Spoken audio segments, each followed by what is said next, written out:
right, so with the Hoaglandia Open Series coming back as Historic on the 21st, a number of people have been telling me they're looking to get back into Historic, and they're looking for lists that are a reasonable place to start with that. And I think this deck is a fantastic place to start getting back into Historic from. Notably, from a wildcard perspective, you don't have a bunch of rare lands in the mana base, and actually the only mythic in this deck is History of Benalia. So, to start with by addressing a question in chat, no Castle Ardenvale. We've got 4 copies of Legion's Landing here, which serves a very similar purpose to Castle. And notably, we have 4 copies of Shefet Dunes, which is a utility land in a slightly different way. And more importantly, in my aggro deck, Shefet Dunes is always untapped. So ideal curves with this deck that we're playing here are going to look like 1-drop on 1, double 1-drop on 2, and then like Marshal or History on 3. We also have things like Venerated Loxodon to pump up the jam after we flood the board. We've got Thalia here as a card to keep their sweepers off the board for a turn. We got some Conclave Tribunal as a touch of interaction in addition to Skyclave Apparition. So I like the look of this deck a lot. It's got some capable of good aggressive draws with a bunch of 1-drops while also having a scotch of interaction in the main deck that seems super reasonable. So let's go ahead and dive on into some Historic matches with this one and see how it feels this morning.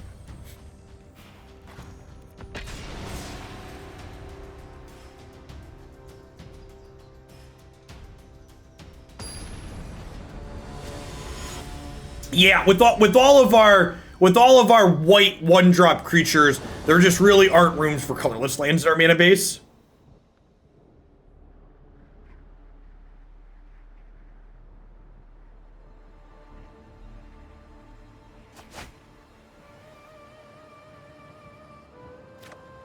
Yeah, that sounds great.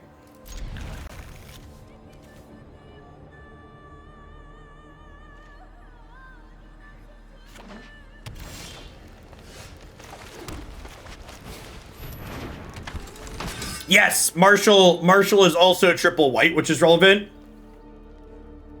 Marshal. It's about to die in a blaze. It's not. Our opponent missed a land drop, so I assume this game is over.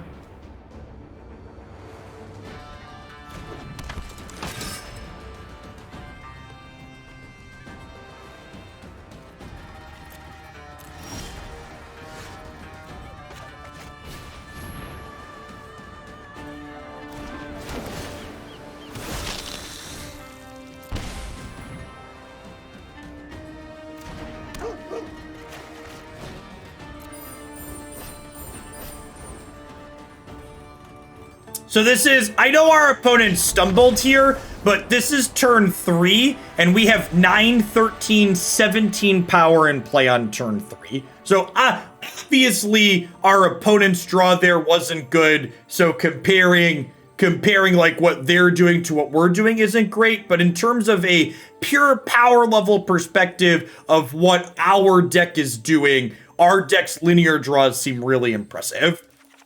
Someone asked about Reidane in the sideboard. So one thing that's neat about Reidane is that Reidane and Thalia stack.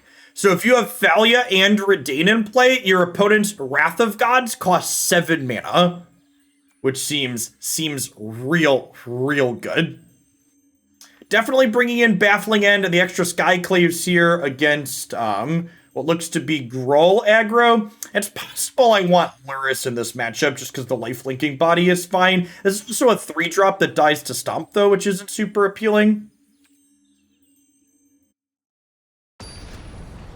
I do not have delay set up with Cardboard Live. A couple people have been saying they're having some bandwidth issues with it, so...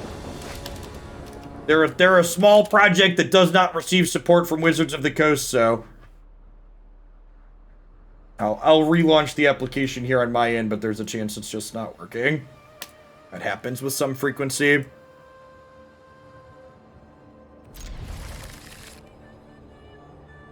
You would hedge against them being combo. Sure, they could theoretically be the Tybalt's Trickery deck, huh? Oh yeah, my cardboard, I relaunched Cardboard Live and it's asking me to log in again. Ha! They are actually the combo deck, that's funny.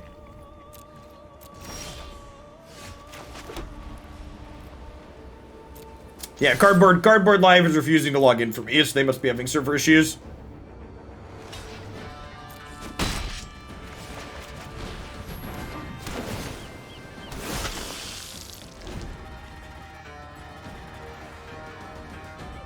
What's the big trickery payoff in Historic? Ugin and Ulamog.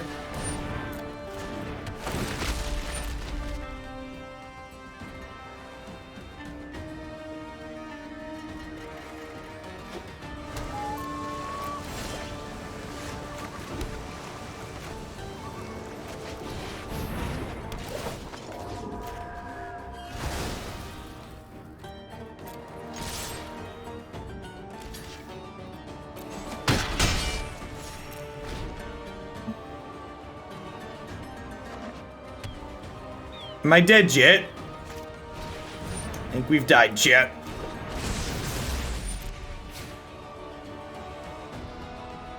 Thanks for the 29 months, Lurrus. I appreciate that. Welcome back. So I'm gonna go ahead and let my opponent combo here for the sake of you all at home that haven't seen this before. So we played this deck on stream. It's pretty inconsistent and folds to most traditional disruption, but it's sweet when it pops off. So Seagate Stormcaller with Neoform lets you pop a bunch of Dualcaster Mages into play. And then you get a bunch of clones to copy Dualcaster Mages. And then eventually you put a thing that gives them haste into play and you attack.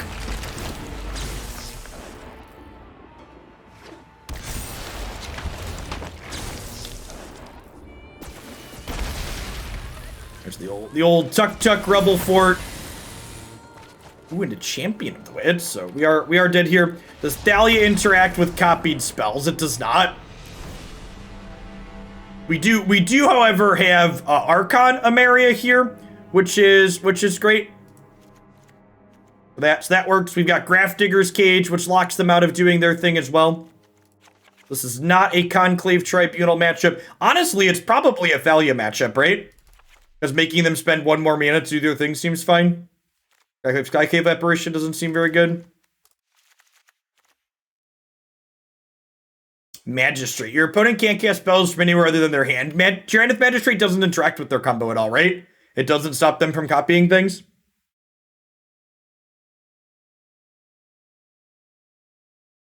It does not. Yeah, that was my understanding.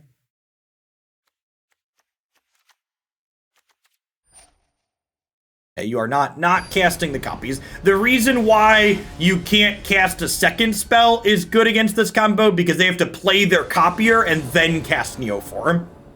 Archon is good because they have to cast 2 spells to go off. So no second 1-drop or 2-drop on 2 is sad, but 3 lands Archon with a 1-drop on 1 is definitely a keep here, I think.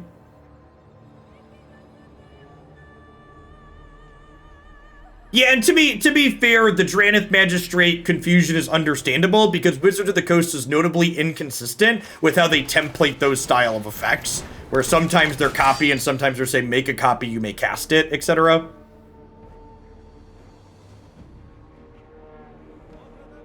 Yeah, I mean, Historic is a true non-rotating Magic format. It has a bunch of sideboard hosers in it.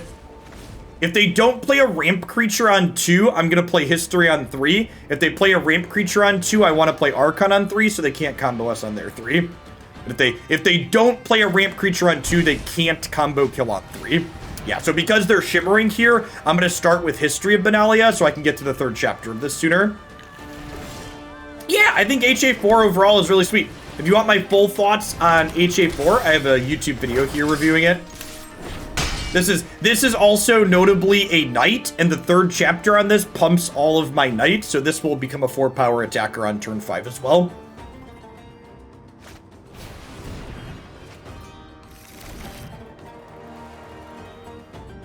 I think changing converted mana cost to mana value is all upside. Small sequencing note here. Play your Selfless Savior before your Archon. Otherwise, you're not going to be able to cast your Selfless Savior and you're going to be very sad. They could have Anger of the Godseer. Some of these decks play Anger in the sideboard.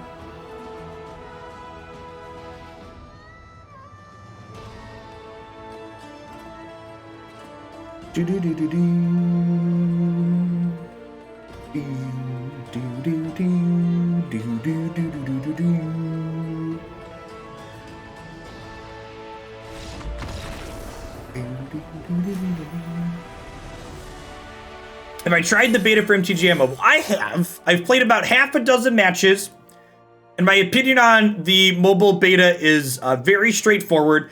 I think they did a very good job bringing Magic to mobile. That being said, I don't think Magic is a game that plays well on mobile. My opinion of that has not changed actually experiencing it. I think their dev team did a good job with what they had to do, and I think if mobile is your only way to play Arena, it's probably mostly doable, but there are awkward board states and cluttered, clunky things that feel awkward and terrible to play. Why am I so sleepy? Thanks for the follow.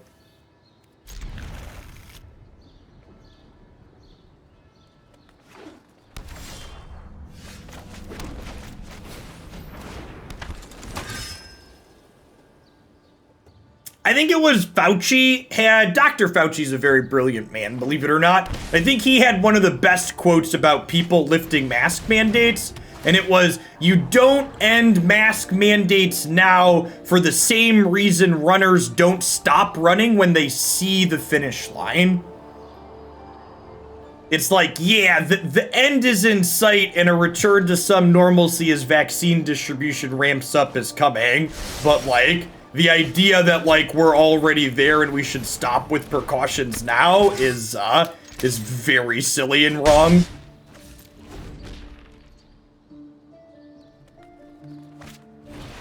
I've actually mentioned this on stream before, but like, you know, I've got a bunch of masks with cool designs. My kids love their dinosaur masks. I'm probably likely to wear masks out even post-vaccine.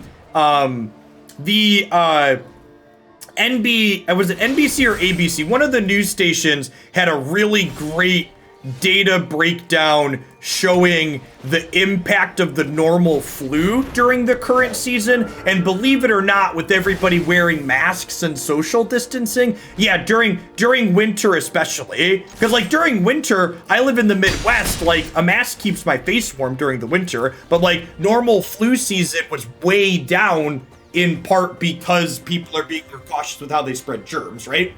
Like, speaking as someone who's worked in a large office building, large office buildings during the winter, they're a bacteria plague breeding ground, basically, right? Like, everybody gets sick. Jacob the Cosmos, thank you for the tier 1 subs. I really appreciate the support.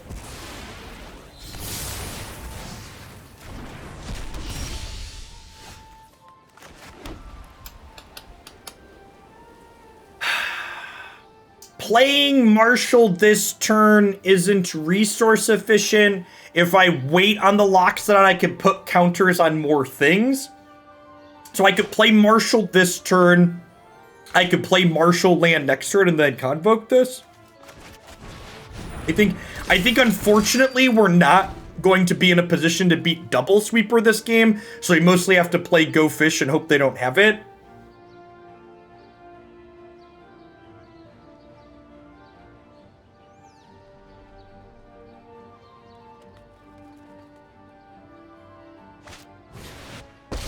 Ooh, Calyx. Banton Champions. There's pretty sweet things in this format that people are doing.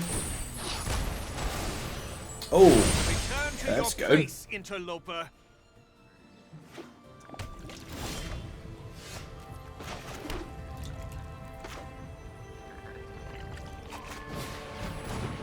Alright, I think I'm gonna go ahead and do this, and then next turn we'll play Marshal and Smash.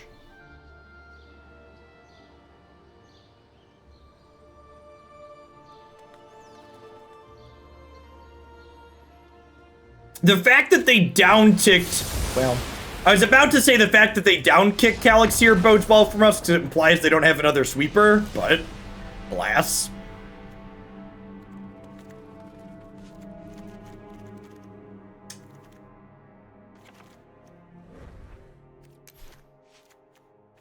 So our sideboard for control here is super clean. We've got 2 Skyclave and 4 Tribunal that aren't particularly good. We've got 2 Reidane, 2 Lurrus, and 2 Archon that are fine. We got you notation. We aim to please. Oh, I wonder if I'm supposed to bring in Dranith Magistrate here to stop Doomscar from being cast from Foretell. I could see that being okay. Mousetrap, thanks for the follow. So this hand really, if this hand draws a 3rd 1-drop on turn 2, it's absurd. If we miss, it's still pretty good. Hey, good luck, Jake.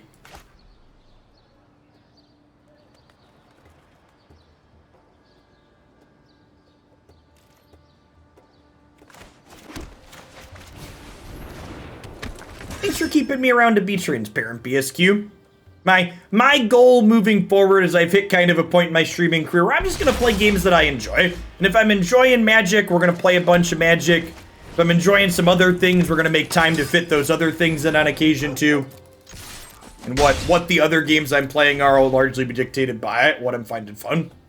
Is Doomscar seeing play of Wrath, or is there a split you have to respect? So one of the things that's important to know about Historic is that Historic isn't a particularly well-defined format. This was a great draw. So like there aren't really like large data points for you to pick from in terms of like what to expect and what to not expect. Seeing the power of one of our good linear draws here. This is honestly probably as good as our starts get. The Adanto First Fort was such an incredibly powerful draw.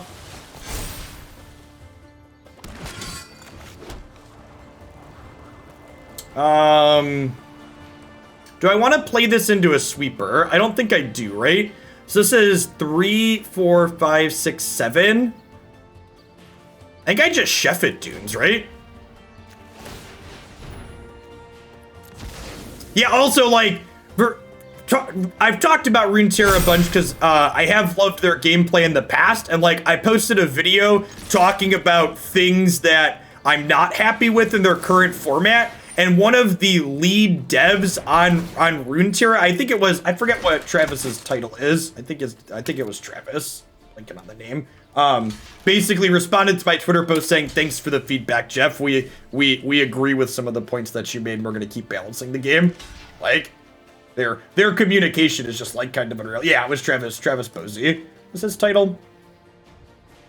He's the senior producer on Runeterra at Riot Games.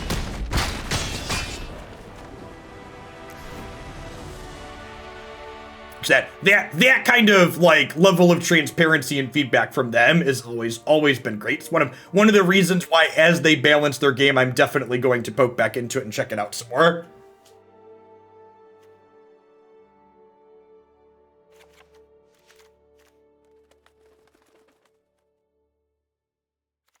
And I think I actually want this more than this, especially considering Doomscar. I didn't consider Doomscar when we boarded between games 2 and 3.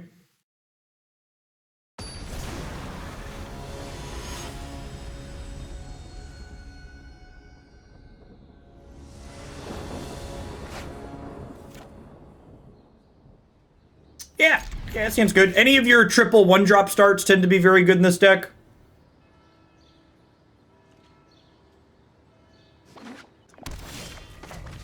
Ooh, and this... Okay, so I guess now I have to think about... I probably don't... If they don't foretell a card here, I don't need to do this on 2. If they foretell a card, I probably need to play this on 2. Okay, yeah, got it. This one.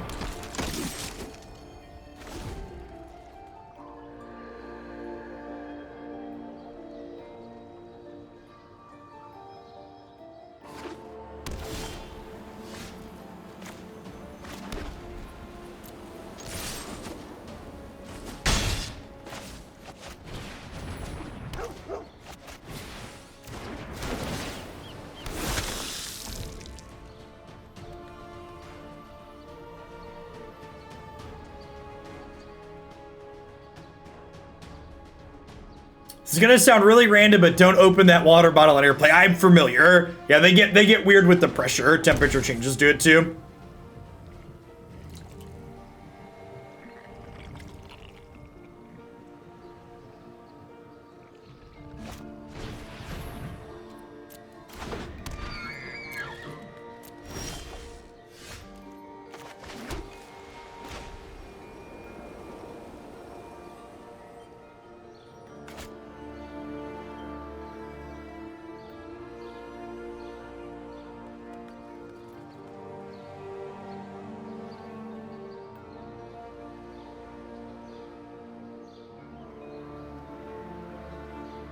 Huh?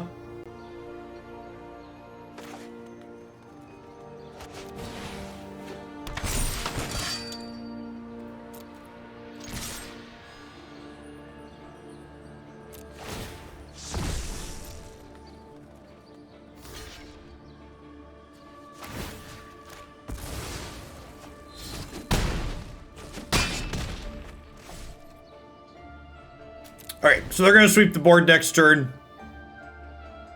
They're gonna go up to 7 and then sweep. Now that block implies that this is a Doomscar. It could have been right to not attack with the dog for that reason.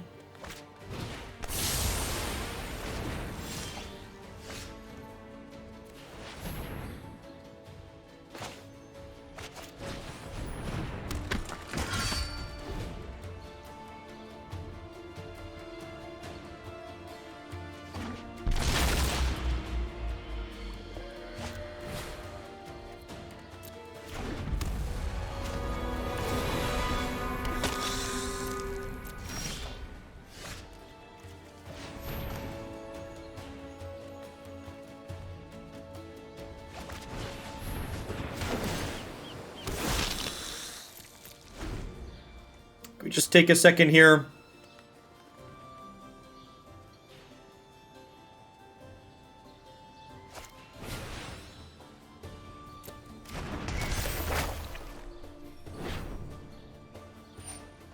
Adanto Vanguard is legal in this format, yes.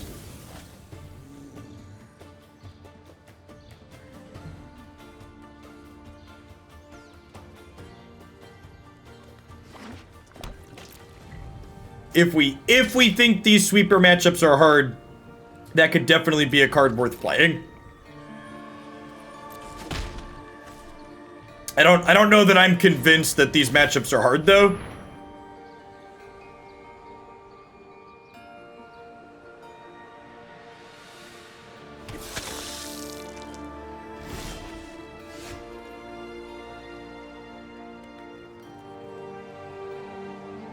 How do we feel about make a token, play a Loxodon? I think I'm into it. We save this for post second sweeper.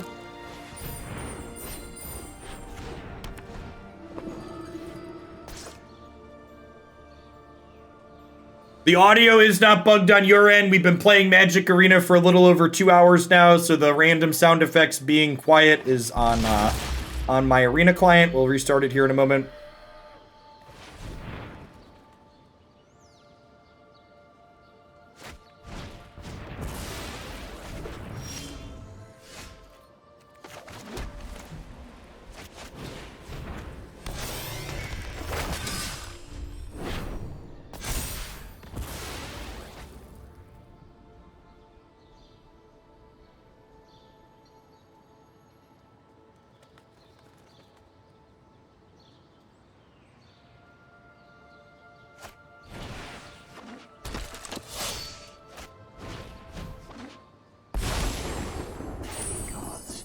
Foolish mortals have unbalanced our world.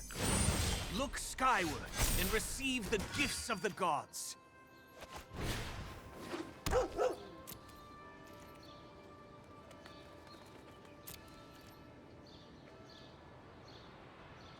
I just play this? I think I just play this, right?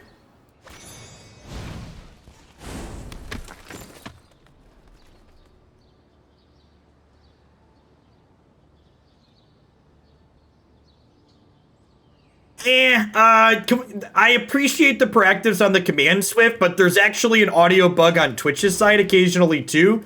So I don't know if that's necessarily good to put as a command. Hey, thanks for the 19 months, Dirty Digit. I appreciate that. Welcome back.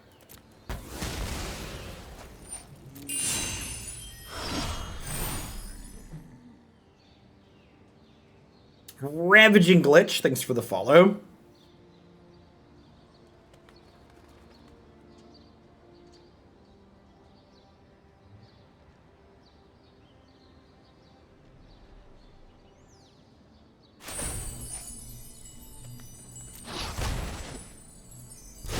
This will cease your meddling.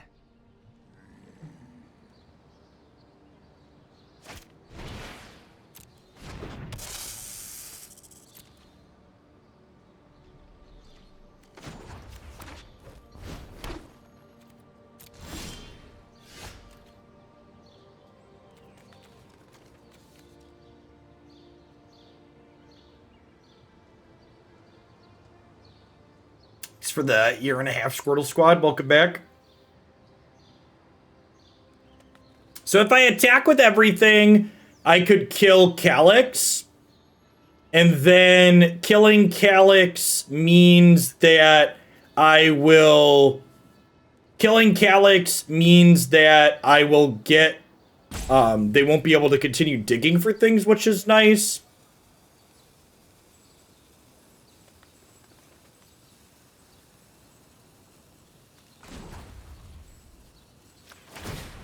It also means I get to flip. It also means I get to flip this other Adanto first for it. Let's make an extra token this turn.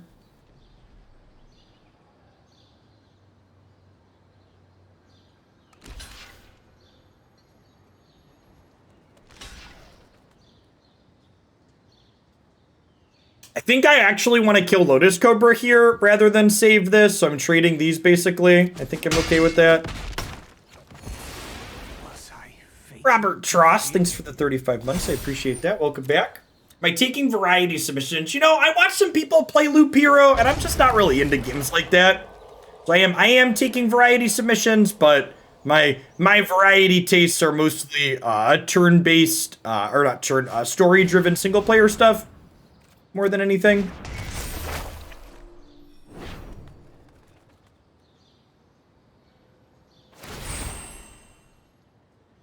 Yeah, first port grinds really well. We would definitely be out of this game if we did not have this card.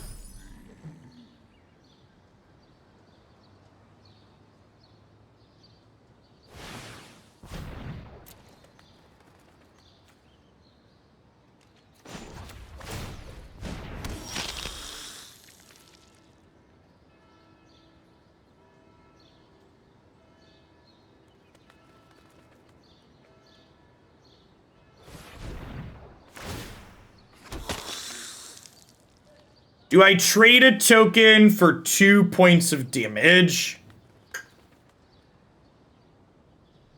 I think yes. I'm intending to play every game I can play on the PlayStation, yes. I unfortunately don't have enough mana to double activate forts here again. I only have 5 extra. It doesn't really matter if I do it ahead of time.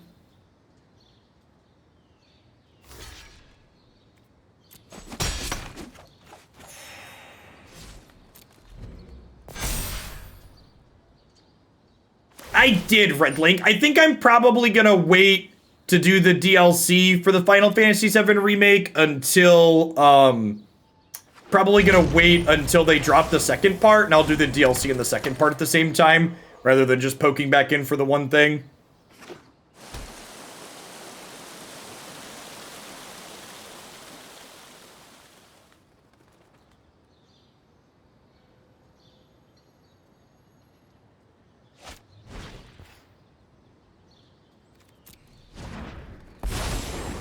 Those who follow their destiny have nothing to fear from me.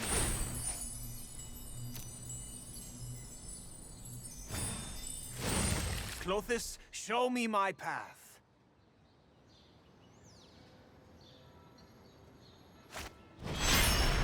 Yeah, they're gonna Sky Noodle here to blink Binding to kill the Giant Killer, I imagine.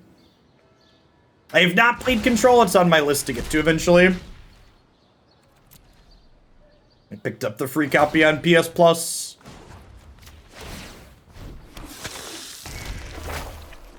Giant Killer is not quite lethal, but close next turn.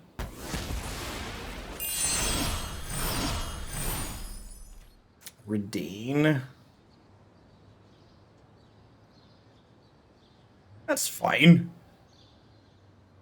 Whenever I get to a situation like this where we're 1 point of damage short, it always makes me wonder if I missed a point somewhere.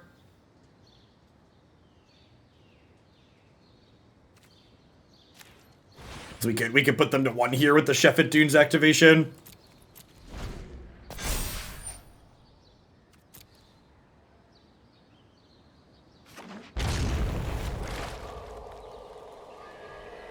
Wonder if we'll see Calyx down tick to deal with Reidane here.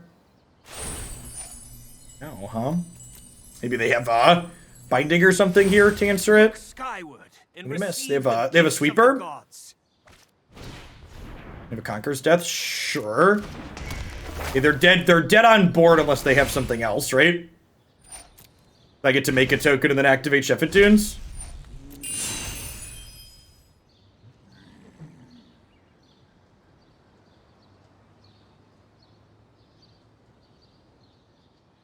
They could have another blocker to deploy here. Can we pour one out for my boy Adanto, the first fort, chat?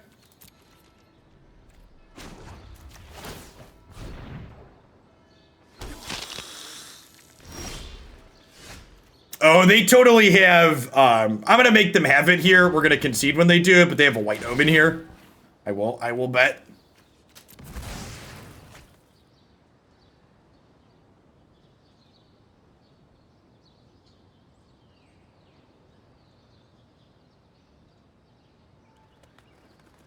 For 22-5, how can they come back from this? Scoreboards.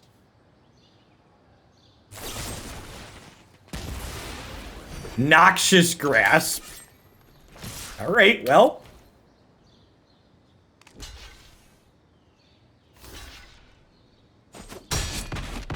That is, they're not dead yet, but that's not good enough to make us concede at least.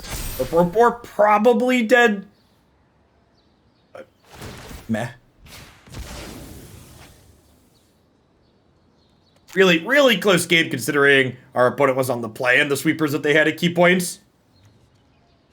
Yeah, I agree. Like, games like this make me go, okay, yeah, this deck's probably fine. Like, I know we're losing this game, but, like, when you think about the context of what happened in this game, like, I'm impressed with what we're doing. Need White Lightning Bolt, yeah, something like that.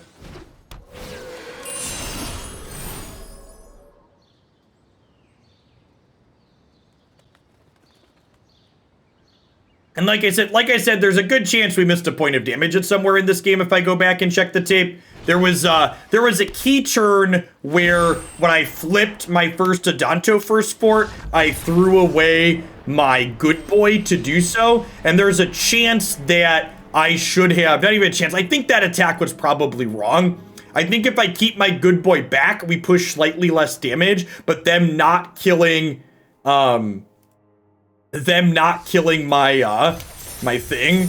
Yeah, I'm like, and that was a game where they foretold Doomscar on 2 as well, right? So like we were on the draw, they had Doomscar on the play, foretold on 2, and I messed up to lose. Like,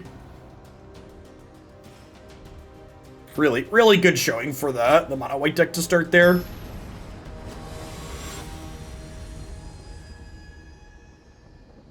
Some good choices and sequencing decisions there against the sweeper deck.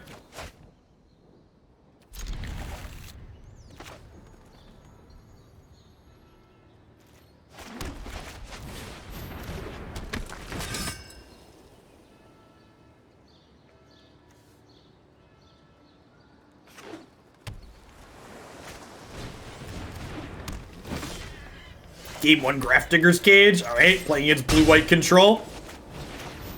Whenever I run into a Game 1 Grafdigger's Cage with a deck like this, it's always just so incredibly satisfying. Like, yeah, whatever, nice card. Land. Oh, just a Baffling End, sure. Really want to draw a land, though, so that way we can go Giant Killer into Loxodon here. Thalia. I mean, as far as non-land draws go, that one's pretty good against the control deck.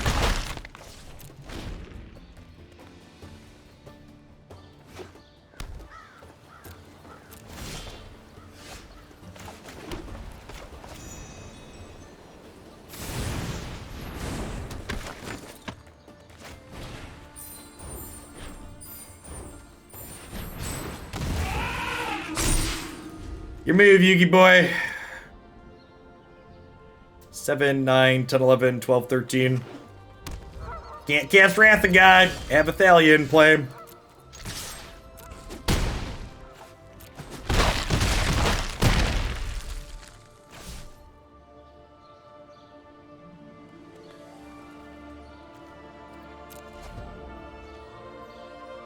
Our good boys here holding down the fort. Yeah. I'm glad we're getting a redemption game here against a control deck. I want to see how this goes. No, I don't want to set it as a companion.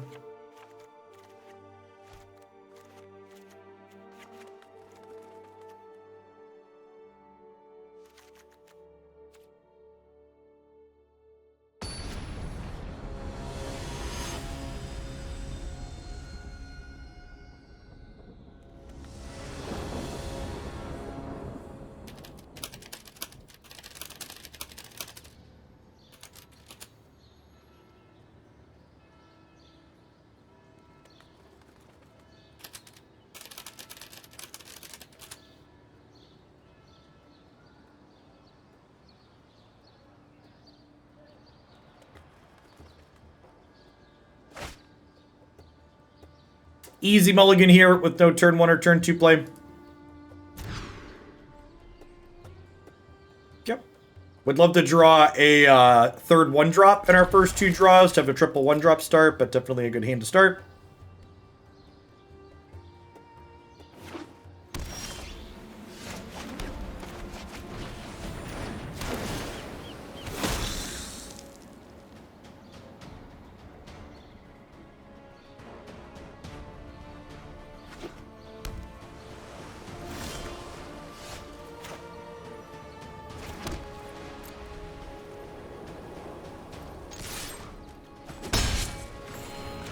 Alright, I think we Selfless Savior this turn to play around Censor.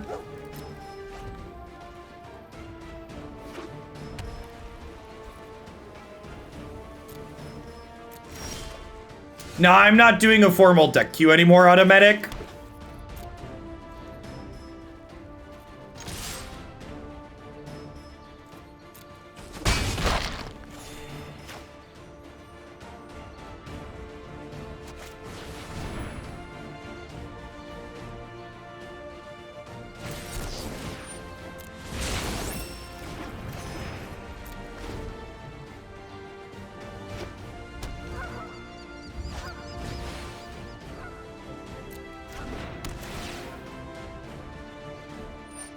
Got me.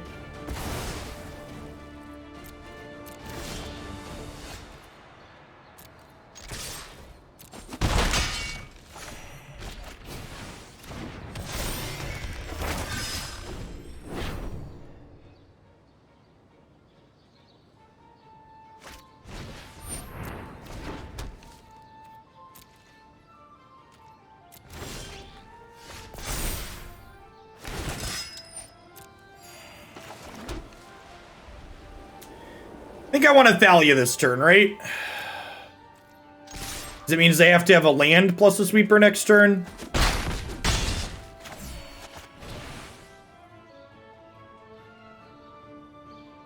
Or absorb into sweeper?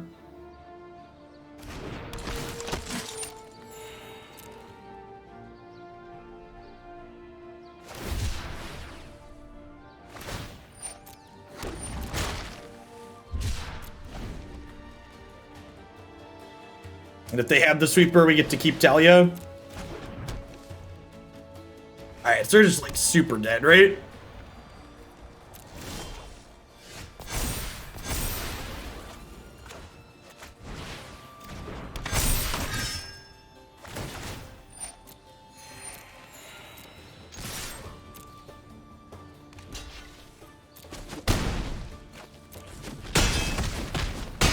I guess they can sweep next turn and we keep Marshal.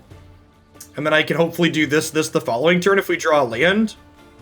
Well, the 1/1 sharp could have been they had a sweeper, but they needed the 5th land because of Thalia. Yeah, I feel like I know we lost that game to the Bant deck, and people are like, oh, maybe we need Adanto, but I kind of think this deck's probably pretty good in the control matchup even without Adanto. I don't know, maybe a couple of Adantos out of the sideboard could be good. I will say that... where's our deck? Wait, Weenie. I will say that I feel like, so like against control, I want to cut Skyclave and Conclave Tribunal, and like Lurrus and Reidane are both great. And like I've been bringing in Archon or Dranith, but like neither of these cards are super exciting. So maybe I want like 2 Adantos over this. Like the effect from this isn't amazing in the format. Like some people play Sultai Ultimatum, but like it's not that popular. And Reidane plus Thalia plus Pressure is just good there still. And honestly, what's it called? Is still pretty good there. Adanto Vanguard. I'm gonna try a couple of Adantos over those 2. Nah, I think the Giant Killers in the main deck are great.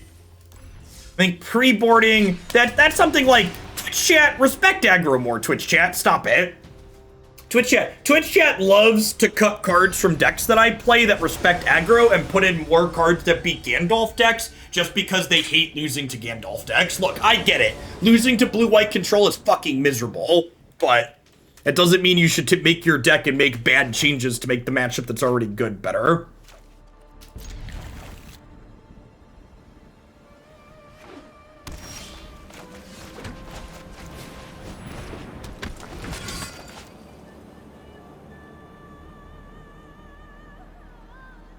Not even just mono red, but like Gruul and stuff in this format too, right? This matchup's probably hard for us. I would bet that this is going to be a challenge. I think I Giant Killer here. So that way, next turn I can go History into Conclave Tribunal. I would bet that their good linear draws just straight up beat our good linear draws, though. Would be my expectation. Especially with them being on the play.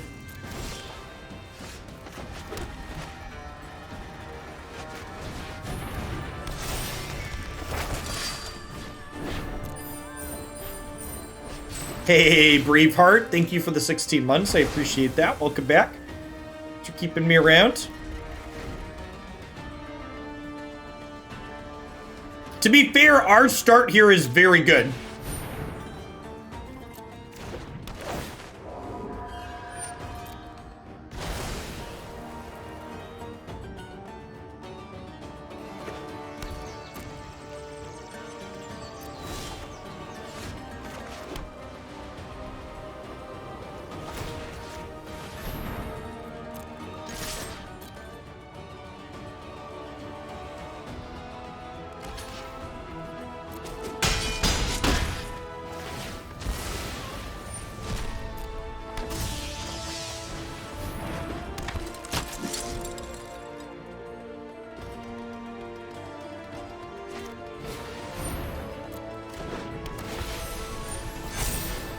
We're not a Hate Bears deck. We're a White Weenie aggro deck.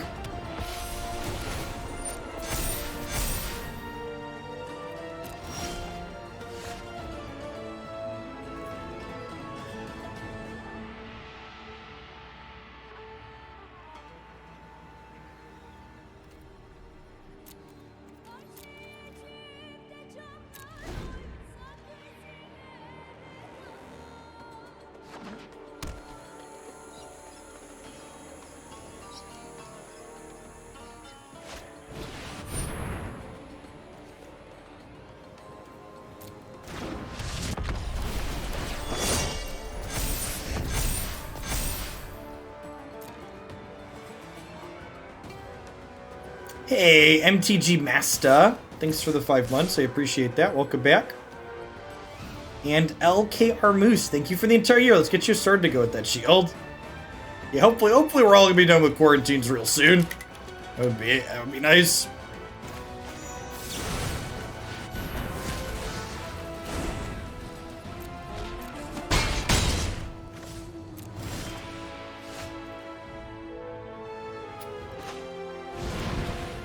So if I tap this and smack them for 9, I get in big trouble if they... I get in big trouble if they have an untapped land next turn, so I'm just gonna go ahead and pass here because I want to be able to tap this in case they can activate it. Syndication Station, thank you for the tier 1 sub. Welcome to the channel.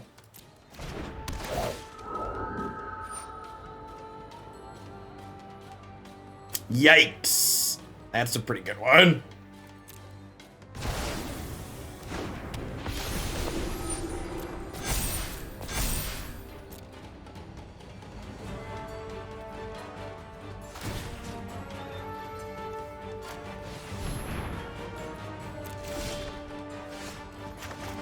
Yeah.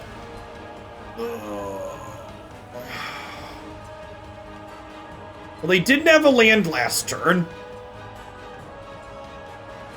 If I tap, I basically just can't beat anything, right? I'm like struggling to think of cards they could have that end up with me not dying here.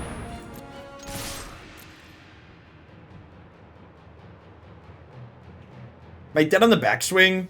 7, 10, 13. Yeah, I am. We're very dead.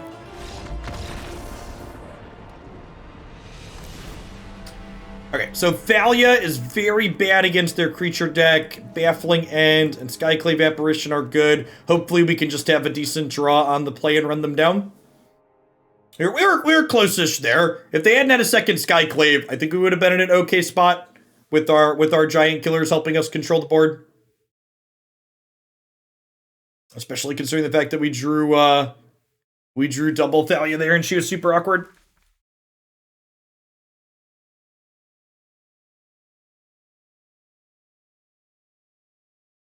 The Bant Angels deck is super real, by the way. Would not be surprised to see that put up a strong finish at the upcoming Open Series event. I think I got a mulligan this. It like doesn't have a third land and no second and third 1-drop. It's pretty rough. I think we're definitely the beatdown here. Did I sideboard and cage? I did not. I don't think we want to be super controlling in this matchup. Like, we want to try and be as proactive as possible.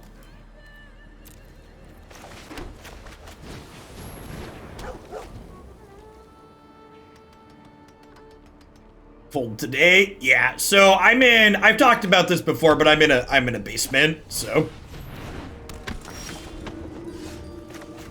And it's actually warm outside for the first time in a while, which means my heat isn't running in my house, so the basement's actually colder than it has been when the heat's running, because we don't need the heat upstairs.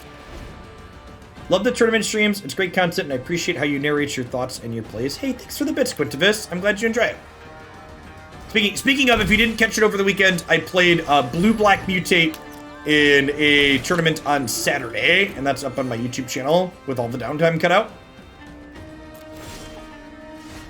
Punished for bottoming land.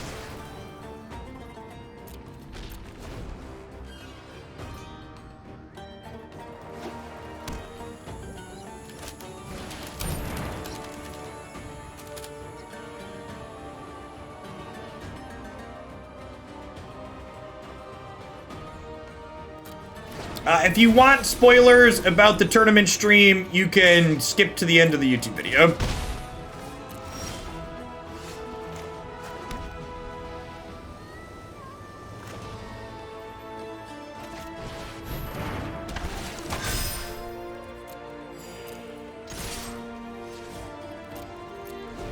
All right. I mean, if we hit a land next turn, we get to go Marshal into Loxodon and then probably still die to this if they have a reasonable draw.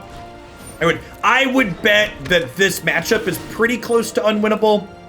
And Magic's non-rotating format's just going to have a number of matchups like that regardless of what you're playing. Polarization in formats with deep card pulls like this is a feature of Magic's older formats. Yeah, so like these are both going to pop off here now.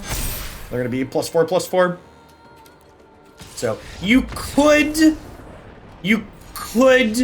give up Skyclave Apparition in this archetype and play a bunch of Tocatli Honor Guards. So I'm electing not to play Tocatli Honor Guard because it turns off Skyclave and Loxodon.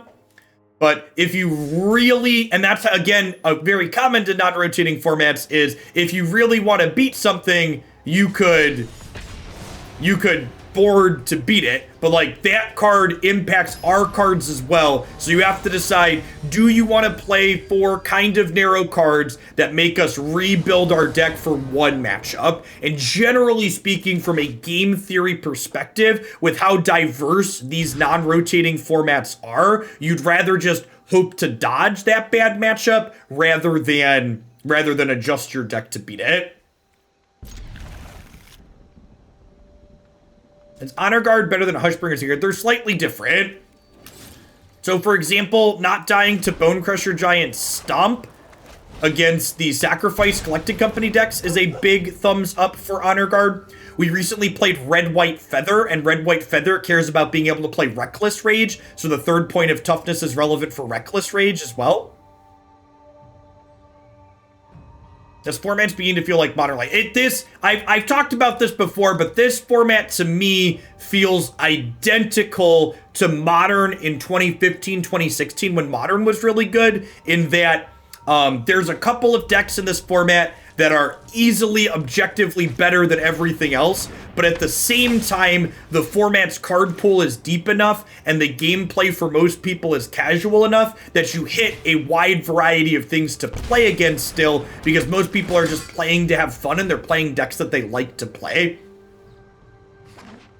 Like, for example, I would expect when the MPL plays Historic, it will be much less diverse than the Hoaglandia tournament that we're going to host, because the Hoaglandia tournament has a more casual focus. I think we're dead here at this point without a second land. I think we can miss for a turn or two, but largely into garbage time without it by turn 3. Is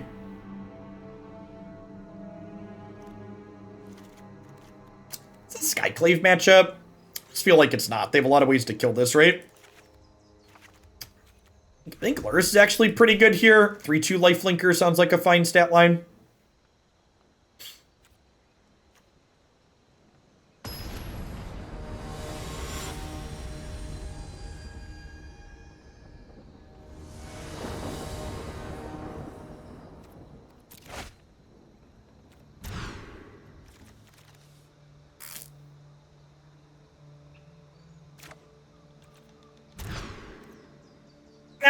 I think that take is shit, Sheriff Wiggles. I hear that take a lot, and I think it's just completely untrue. The idea that people play better and more seriously when money is on the line ignores the fact that lots of people have lots of money, and lots of people, even if they don't have lots of money, have a spending budget and that they're willing to spend on entertainment. As someone who earned extra money playing cash poker during undergrad, that's not even just true of Magic. The idea that because there's money involved, people are better and care more isn't true. You wouldn't be able to make money playing cash poker if there weren't idiots playing fast and loose with their cash.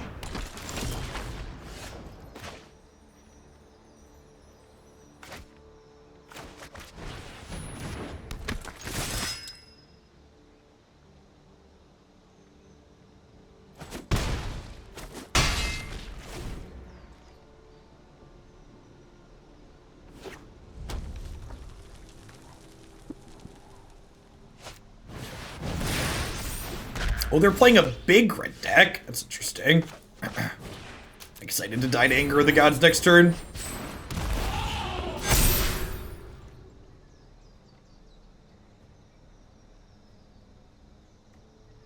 Well, sub-anniversaries in general don't line up with the same day that your subscription payment renews on, because Twitch is Twitch.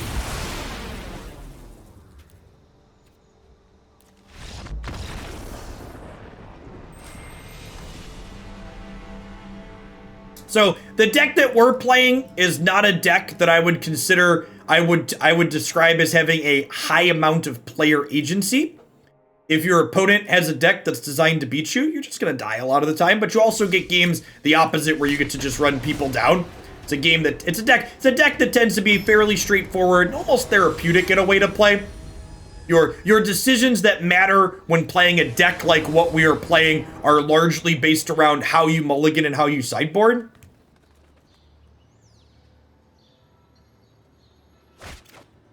Why concede there? What do you think my odds are of winning that game, the real Richard? How likely do you think I am to beat my opponent from that position where I have a 1/1 creature in play, I'm stuck on 2 lands, and they have a bunch of cards in hand and 4 mana? Realistically, how likely do you think I am to win? The MVP, thanks for the follow. Welcome to the channel.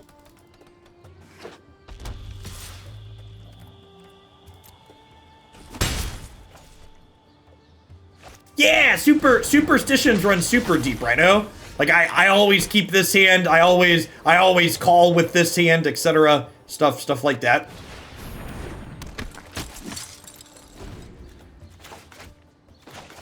Pet hands as opposed to pet decks.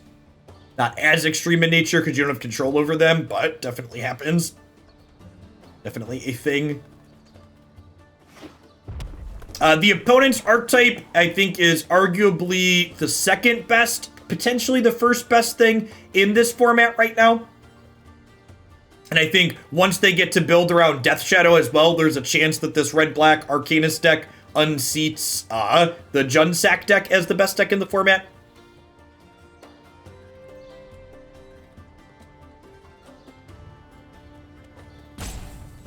I think it's not a direct port. I think the way this deck is built is going to have to change pretty drastically in order to support the new card, but catch you later, Squid. Their 1/3 here is really good against my draw with no pump spells for sure. Double Thalia looking super awkward here. You have Shock lands and you have the Bolt lands. The Bolt lands are a big deal.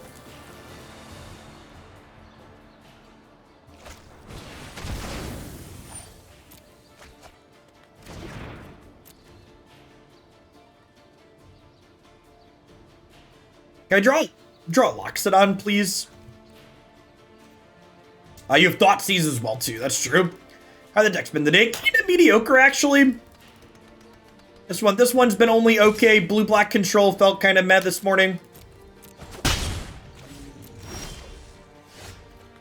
I'm counting on you, Twitch chat. We're gonna do deck voting for the 3rd deck we play today, so it's gonna be important that you pick something that's good. My first 2 picks weren't stellar, so I need you to have better taste than I do.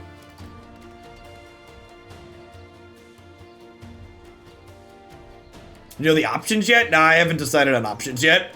We're gonna play another match or 2 with this, and I'll put up voting during the last match. I want to give this a little bit more of a shake. I feel like we've run a little bit bad with it so far.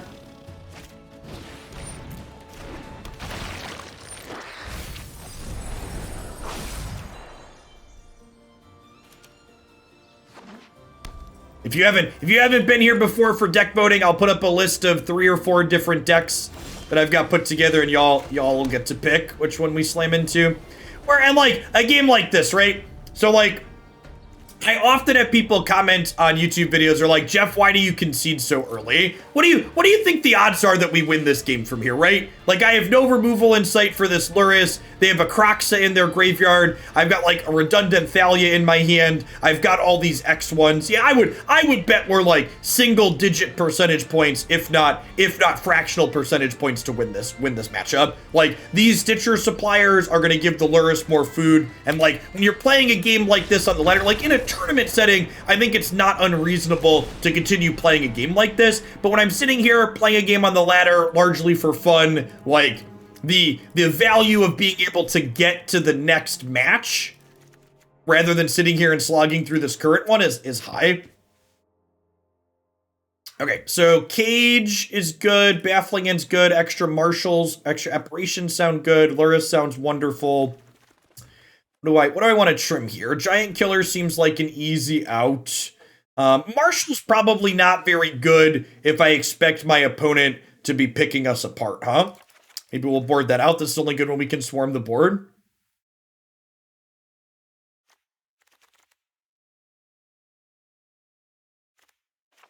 Now, I don't intend to play the Dreadhorde deck on stream. I also don't intend to work on Death Shadow decks on stream. I think if you look around for other people poking at Historic, there'll be other people that do Spike style content that'll be working on those archetypes. I would play that deck for a donation, but that's not going to be a deck that I put up out of my choosing.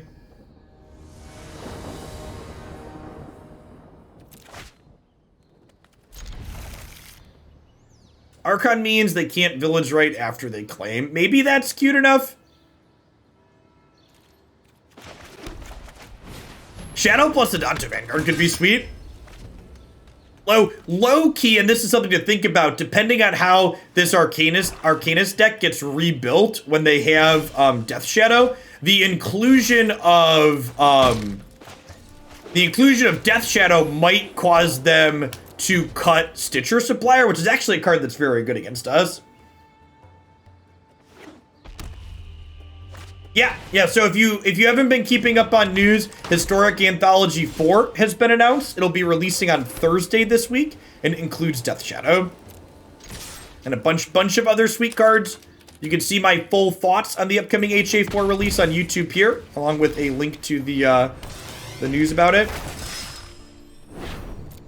Yeah, it's gonna take a little while. I would be surprised if by the time we have our Hoots tournament, you know, a week and a half after the set release, if it's optimal. Yeah, honestly, Thraben Inspector for this current deck that we're playing is probably a pretty solid upgrade.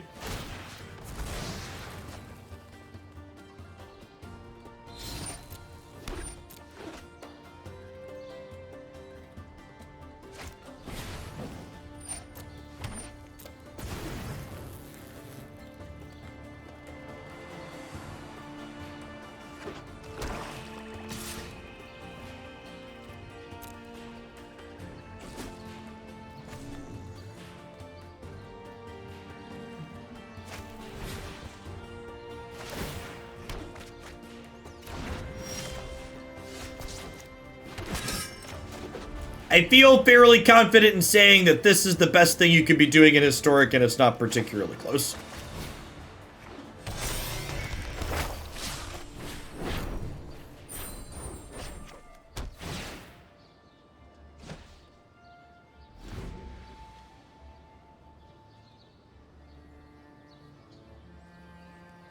Oh, did I not update the command? Yeah, there's definitely a YouTube video.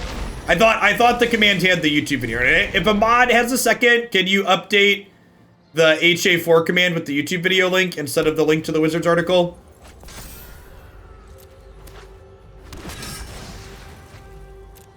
I had assumed that was already the case. Wasn't that a free block? The Knight already had Indestructible. I mean, there's no guarantee they have the village rights there. So on the off chance they didn't have the best possible card, I decided to take 2, because the 2 points on my life total ultimately doesn't matter.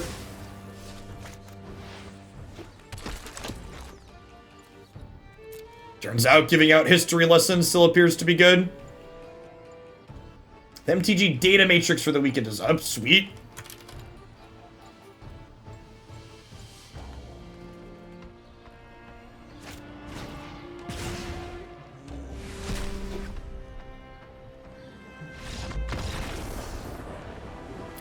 We'll pull that up on stream to look at here after this game 3. What do I feel about Shurmia overall as a regen? I actually think they did a great job with Shurmia Oxby. I'm pretty low on their current constructed format overall, but I think the design space that they occupied with Shurima actually shows that they have a good range of design space left to work with, and they can create a diverse selection of abilities for their cards without overlapping them and giving them all pretty unique identities. From a design perspective, I think they knocked that one out of the park.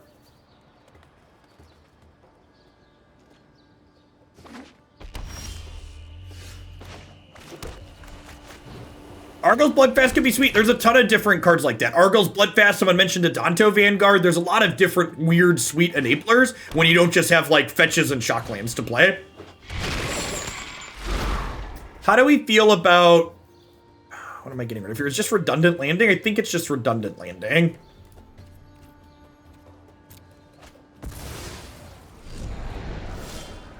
I appreciate you, twin.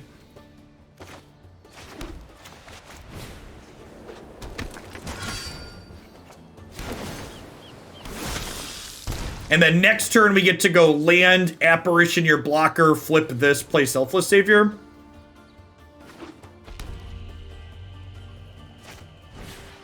He says before he gets claimed. They're gonna sacrifice this to kill this. Yeah. Oh, feels bad, man.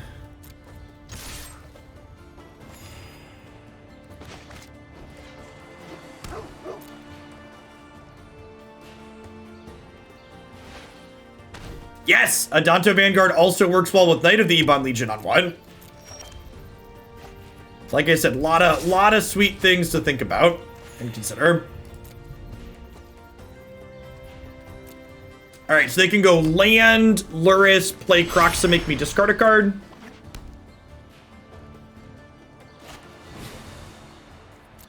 Open a Conclave Tribunal here.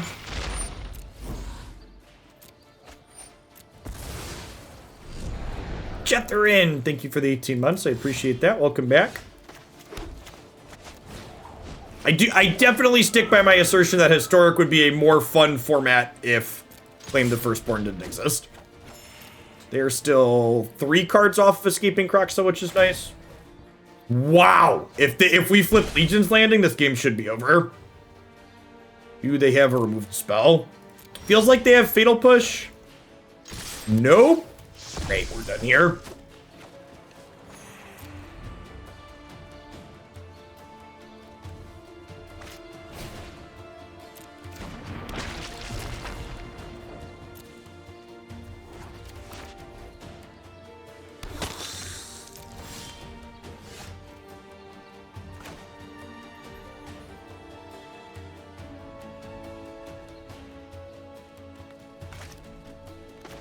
What if I play History and then Conclave Tribunal off of those? I think that's the play.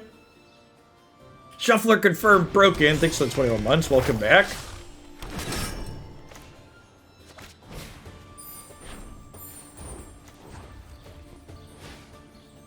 I'm tapping the Selfless Savior because I might have to use the Selfless Savior to save Skyclave Apparition here. If they have a way to -X the Skyclave Apparition, we could be in trouble. Maybe. Nah, probably still fine, honestly.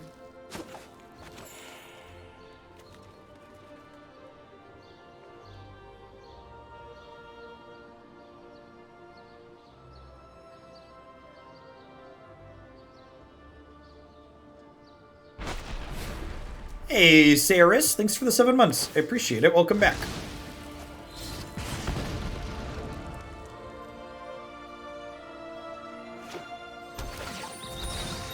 Escape Crocs to die.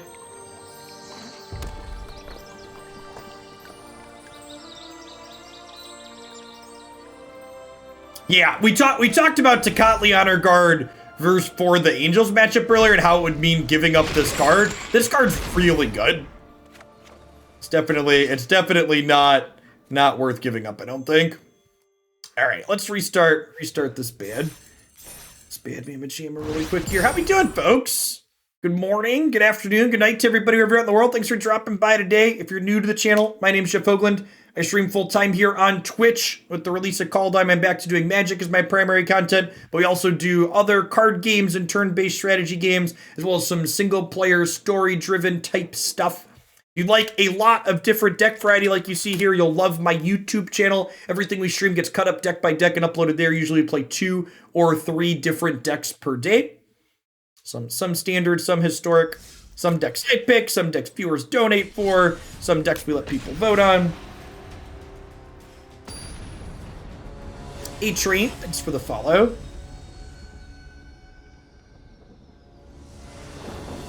A-Train, is that a The Boys reference?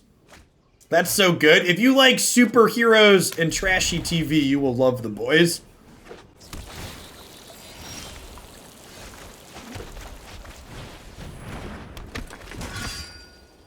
Do I mind telling us the model and the brand? Yes, I'm using a Canon EOS 90D for my new camera.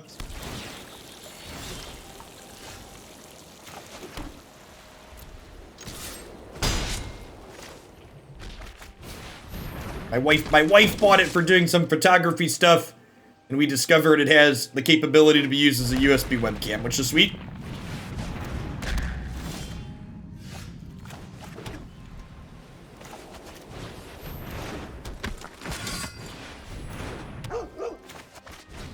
So turn 3, we have 9, 11, 15 power in play. Not bad, not bad.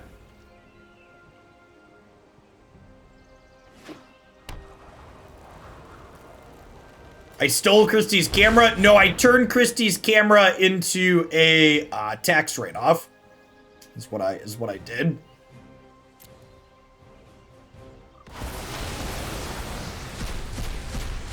Like I mentioned, decks like what we're playing tend to be kind of low player agency in terms of if you win or lose. You know, we're playing copies of things like Selfless Savior in order to have play against sweeper effects, but sometimes your opponent's going to be playing things like Extinction Event, and then your anti-sweeper card just doesn't matter because it doesn't line up. And that's just how it goes.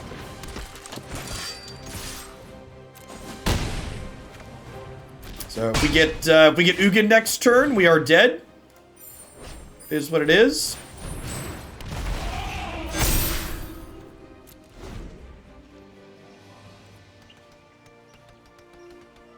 Survey says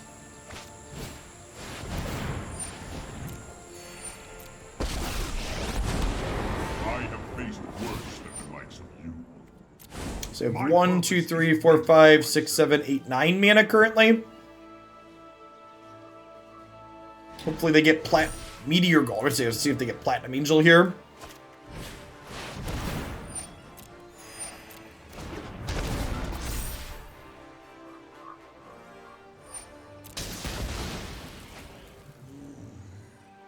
Conclave Tribunal's our best draw. That's lethal, right? Not quite, but close.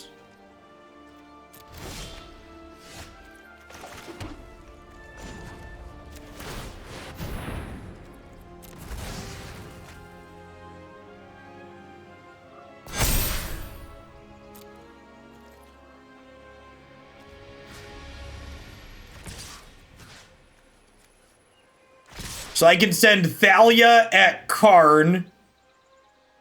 This is not lethal, chat. They block here and they take 16. They block here and take 16. So this attack is lethal at them. So I can send Thalia at Karn, and then they can't save Karn.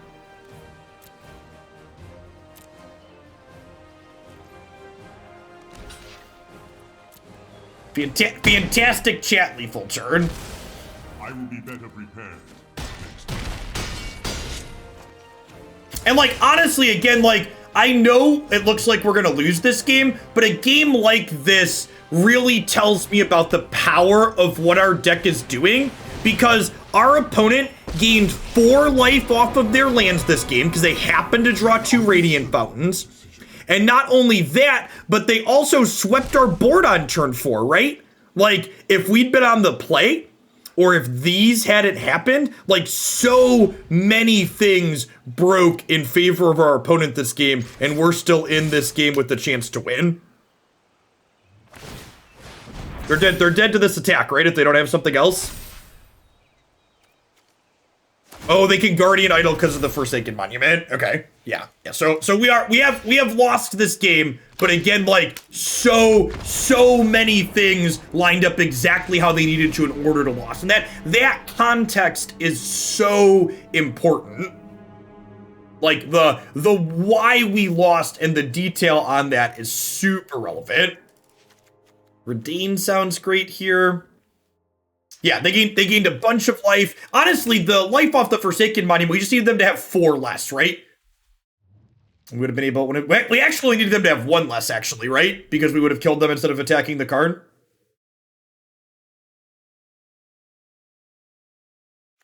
I think I'm just swapping Reidanes for the Skyclaves and clicking submit here.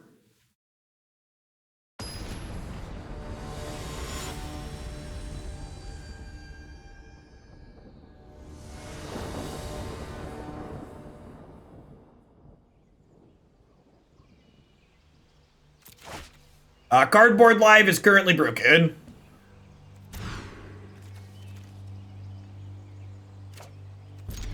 In a previous lifetime where there wasn't a plague, I was going to put up my own fork of a Magic Arena overlay thing on my own web service, but my free time just disappeared.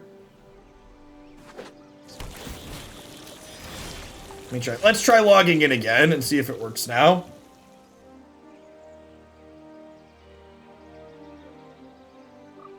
All right, it is now connected.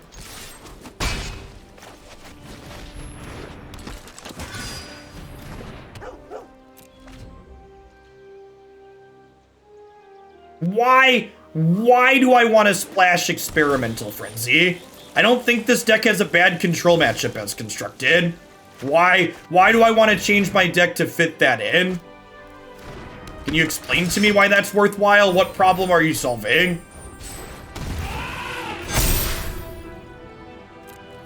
All right, it's now up on Cardboard Live. Cardboard Live is live again.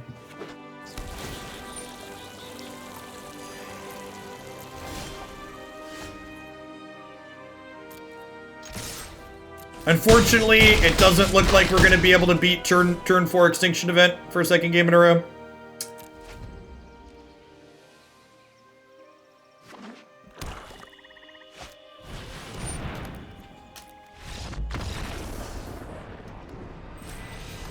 Sometimes they haven't. Like I said, this is basically a go fish deck.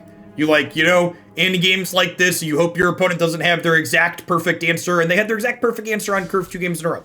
It's just how the beats go. If you want a deck that has more player agency than that, you shouldn't play a deck like what we're playing. We're gonna play one more match, and then we're gonna do deck voting. But I wanted to point out the matchup matrix for over the weekend. This is from an MTG Twitter account called MTG_data. I'm going to link them in chat here.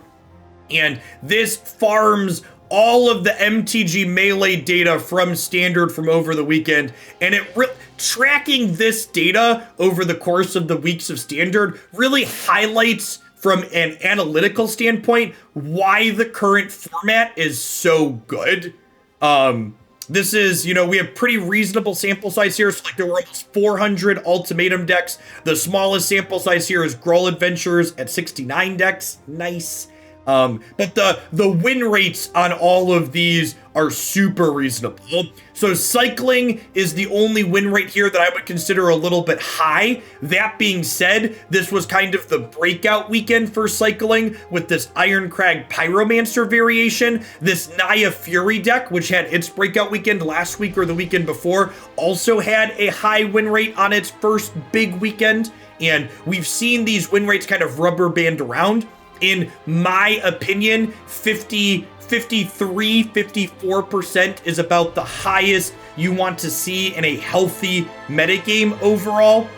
So the best deck in the format being under 54%, in my opinion, means that it shows that the deck is very attackable with different tools in the format.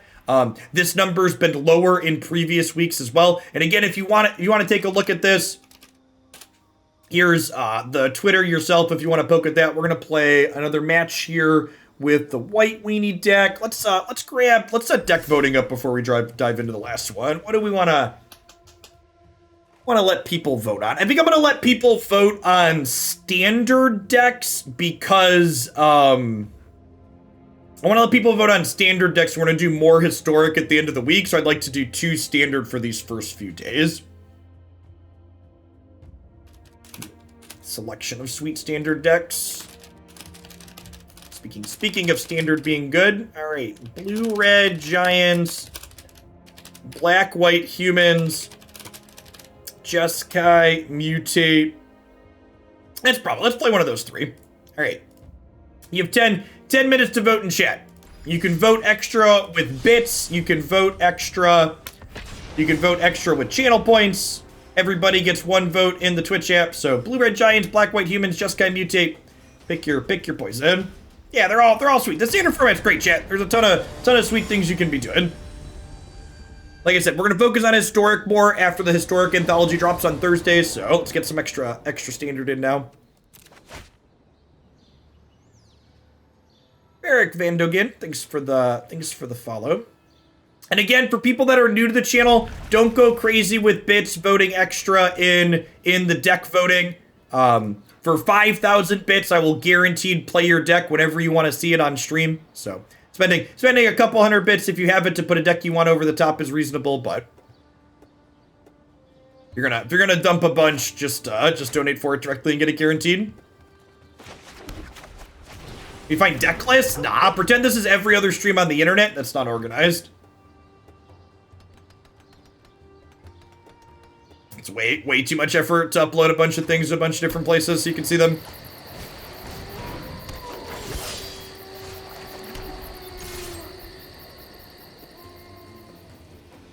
Tradesies.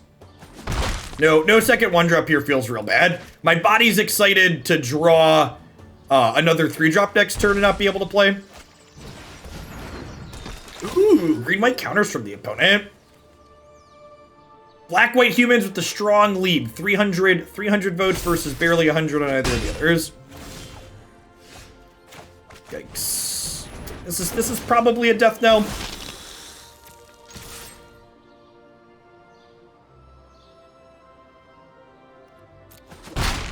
I mean, to be fair, there's 1,000 people in chat, so we don't even have more votes than we have people in chat, so it's really, like, some of these votes, chat, have had 200% voter turnout, so we're, like, barely at 50% voter turnout as is.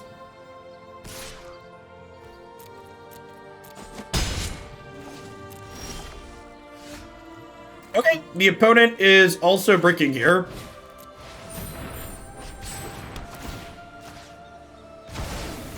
Called shot on the third history there, huh? To be fair, triple history is really good. If we hit the third land next turn and we get to go history, like, we'll probably get to win with them stumbling too. Alright, they hit. We need to hit, chat. Need to hit.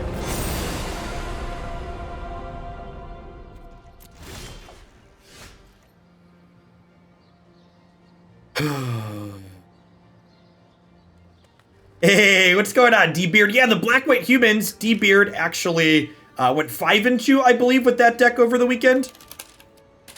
And that's like extra insult to injury, because I can't really play this, because then these won't happen. Feels bad, man. So the Thalia is, I actually think the Thalia is a card that I'm not sold on in this deck, at least not in the main deck. I kind of feel like if I were to play this deck again, this would be a sideboard card for me. More than anything, she's been super awkward with our histories on more than one occasion. Also not been stellar with Legion's Landing with how some of our curves work. I might just play like Adanto in the main or like more Skyclaves.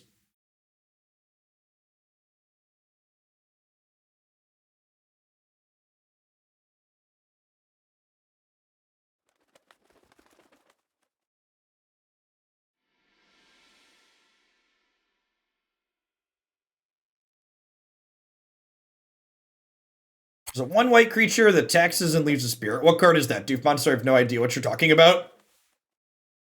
I feel like if there was another Thalia adjacent card, it would see play. So I'm gonna assume that you're mistaken. Oh, Tithe Taker. Tithe Taker's very different, chat. That's not anybody that think that card's not remotely comparable to Thalia. Not even close.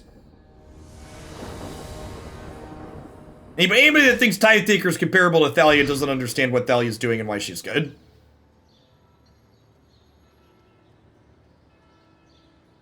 No, it's really not. The purpose of Thalia, especially in a deck like this, is to take your opponent's sweeper and push it back a turn on curve. Tithe Taker does not do that. Tithe Taker is similar to Thalia against exactly counter spells, but believe it or not, counter spells aren't very good against my 18 1-drop deck.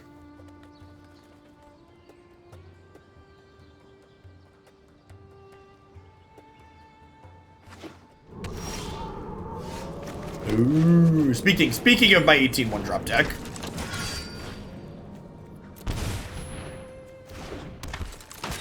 Solid mulligan to 5 start here. I have 13 power on turn 2. Would love to draw another 1-drop next turn.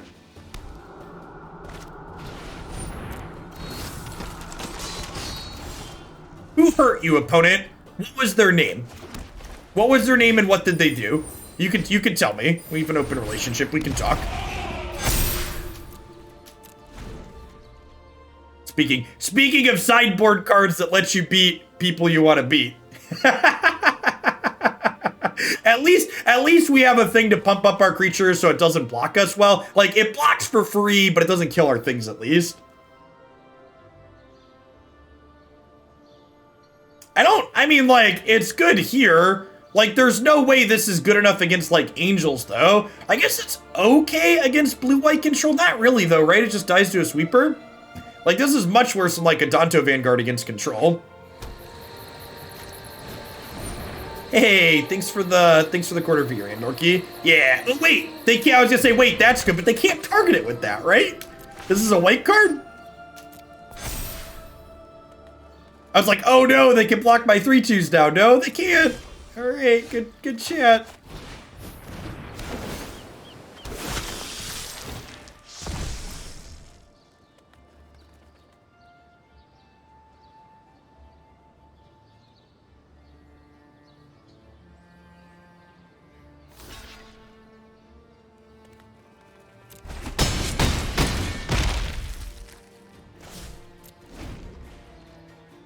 You got about 3 minutes left to vote for the decks. It looks like Black-White Humans is leading by about 300 votes.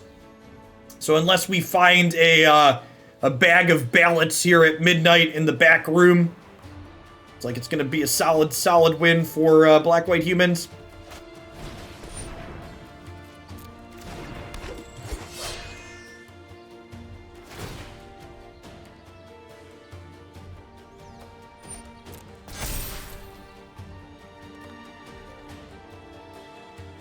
I did reduce the cost on votes for shillings. I wanted to make shillings more powerful.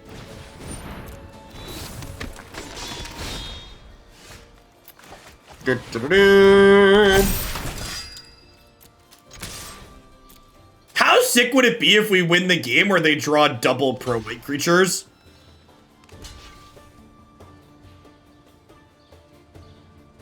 How sick would it be if we win this game, chat?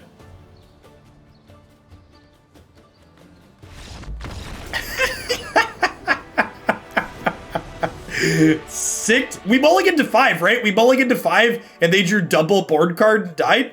That was great. Love it. Shout out. Hats off to the Elefante here. Beating down the door. Oh yeah, if you don't see the voting, you might need to refresh or relog in your app. The polls aren't always perfect on Twitch. Ooh, Blue Red Giants is catching up. Kinda 200 votes down for Blue Red Giants. Both the other two are creeping a little bit. Yeah, my the deck voting is my way to make channel points worthwhile since there's not a deck queue for people to bump decks in anymore. I wanna be able to reward people that watch the channel. Let them dictate the content a little bit. Beansy throwing down that they have 1,000 bits waiting for humans. So be warned if you're thinking about doing a last minute dump for something else. This hand is so good if we draw a second land.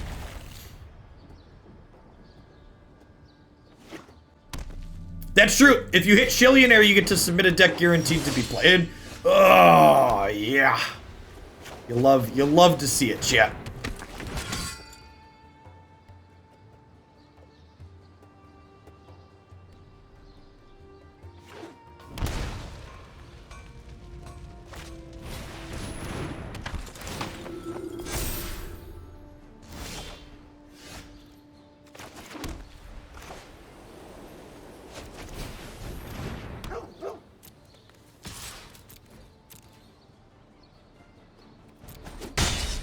Black-White Humans with the win, Beansy contributing 2,000 bits, and Gwenter with the 78,500 channel points.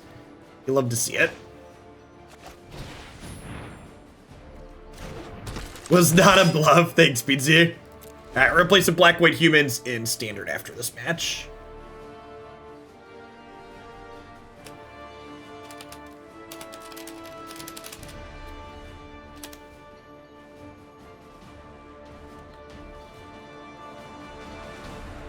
So next turn we get to go Thing, Loxodon.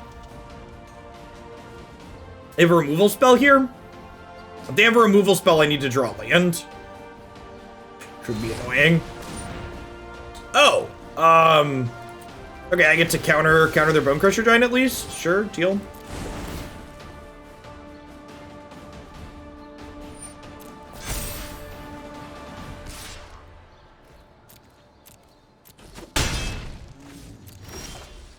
Nailed it. Is it worth playing the Giant Killer out this turn, or do I want to save it to kill something next turn? There's probably value in waiting to chop down the Pill Collector, huh?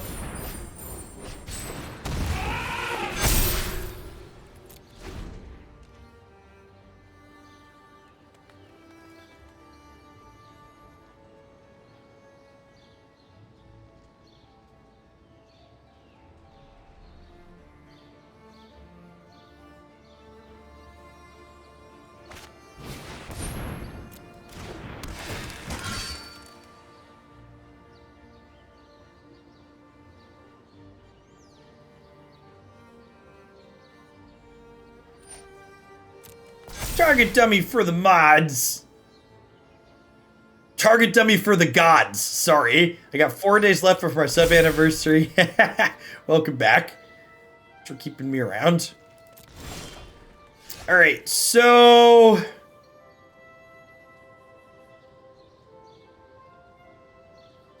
we should do a Jink Day. I mean, every day is Jink Day here. Come on now.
So they block this here, they block this here, they die.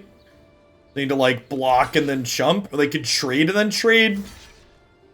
Trade, eat. No, that's lethal. They can't block like that. Or they can, sure. Yeah. Who am I? Who am I to tell them how to block, chat? Who am I? Who am I to tell them how to block?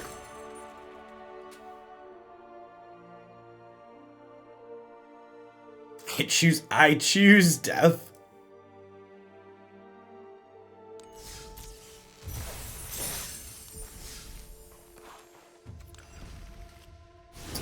So, I was impressed with the linear draws that this deck was capable of generating, for sure. Thalia is a card that left me a little wanting in the main deck, though. And Giant Killer was a card that I was kind of impressed with. I feel like I would put... I think I definitely play Thalia in the 75, 2 to 3 in the sideboard. I think I would probably move the Adantos into the main, and then maybe like put a Skyclave in here and put a third Giant Killer in here. Because like, while you don't love playing Giant Killer out as a 1-drop early, having extra ways to having extra ways to play out 3 1-drops in the first 3 turns to make your Marshals and your Loxodons better feels good, and having that pinch of interaction feels late as well. And Thalia is primarily here to slow down the decks that are sweeping our board, and Adanto Vanguard is good against the sweeper decks as well, even if it doesn't fully slow them down. So yeah, playing lots of 1-drops out is good for flipping Legion's Landing as well, which is also important. So I think I would do this. Like I mentioned during the set, I don't think this deck has a ton of in-game decisions. The decisions that really matter when you're playing a deck like this is how you mulligan and how you sideboard. Your starting hand is very important. Sometimes your opponent's just going to Extinction Event you, and you're going to die, and you got to be okay with that if you're going to play a deck like this. I think if you like playing this style of deck, though, this deck felt very reasonable. We had a ton of really impressive draws. We had like 13, 15, 17 power as early as the 3rd turn of the game, which was awesome. Double history with 2 decent 1-drop night creatures was great. We had a couple of games where we like played 2 night 1-drops on the first 2 turns, played history on 3, and then this pumped up on 5 for like big attacks, which was great. Yeah, Giant Killer gives you a way to sneak in games too, right? Like there's games, especially against other creature decks, where like you play this out early as a 1-drop to enable one of your Convoke cards, then the ability to tap their creatures in the late game lets you sneak in extra points of damage, especially when you're like, okay, your end step, tap a creature, my turn, tap another creature, attack you with everything else, it feels real strong. So I like this. The core was good here. Playing while this isn't the only deck I would like to play in Magic, playing decks like this where like my decision making is front loaded for the most part, where I like make my mulligan and then I like play on cruise control. It's like kind of therapeutic in a way on occasion. So like I like getting smashy every once in a while.